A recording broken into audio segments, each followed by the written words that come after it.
SEO dersimizin ilk videosuyla bugün başlamış bulunmaktayız.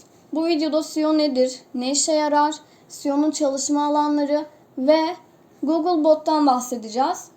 İlk videomuz olduğu için çok detaylı bilgiler vermeyeceğim. Seriler gelmeye devam edecek. Bütün videoları tek tek izleyin.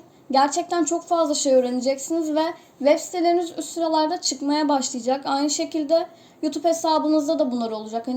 YouTube'a içerik üretiyorsanız bütün mantık aynı. Buradaki kullandığınız SEO mantığını orada kullanabileceksiniz. Bu videoları takip etmeye çalışın. Şimdi SEO nedirle başlayalım. Kendi yazmış olduğum site üzerinden göstereceğim. Bundan önce kurduğum cümlede web sitelerinizin üste çıkması dedim. SEO dediğimiz şey aslında tam olarak bu. Web sitelerinizin üst sıralarda çıkması ya da kullanıcıları sitede tutma şeyleriniz. Bunlar ilerleyen konular olduğu için detayına inmeyeceğim. Şimdi bakın bu yazı üzerinden inceleyecek olursak SEO dediğimiz başlıklar, anahtar kelimeler, şurada görmüş olduğunuz koyu yazılı kelimeler. Bunlar SEO oluyor. Ben bu yazıyı mesela SEO uyumlu yazmışım. Burada SEO nedir? Bu anahtar kelimeler nereden bulunuyor? Bunları da ileride işleyeceğiz. Ben yine yazıda verdim. Buradan kullanabilirsiniz. Şimdi SEO uyumlu yazı yazarken yapmanız gereken şey anahtar kelimelere dikkat etmek. Bunun yanında etiketler falan. Ben etiket kullanmayı tavsiye etmiyorum çok fazla. Bakın bu yazımda etiket kullanmadım zaten. Diğer yazılarımızda evet bulunuyor. Bunları yaptığınızda çok fazla anahtar kelime kirliliğinden dolayı yine siteniz alt sıraları düşecektir. Bu videolarda ben bunca zamanlık tecrübelerimi sizlere aktaracağım. Çünkü SEO üzerine çok fazla eğitim aldım. İncelemelerde bulundum. YouTube hesabım var zaten, onu da takip edebilirsiniz. Göstereyim hemen şuradan. YouTube hesabımızda da YouTube'daki SEO ile alakalı videolarımız da bulunuyor. Şöyle gelelim. Buradan videolarımızı takip edebilirsiniz. Bakın web site hızlandırma. Yine SEO'nun derslerinden bir tanesidir bu da. Buradan ihtiyacınız olanları alabilirsiniz. Hatta para kazanma. Web sitelerinden muhtemelen para kazanmayı hedefliyorsunuz. Bunun için sadece web sitesi değil, daha pek çok para kazanma yöntemleri var. Bunları da inceleyebilirsiniz.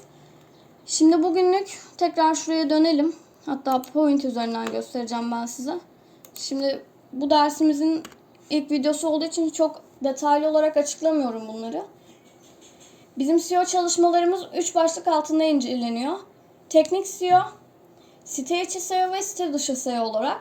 Bizim bu teknik SEO dediğimiz şey kodlama, altyapı ile ilgili problemlerin çözülmesiyle ilgileniyor. Site içi SEO dediğimiz şey içerik bazlı sorunlarla ilgileniyor. İçeriği yazdığınız onun sorunlarıyla ilgileniyor.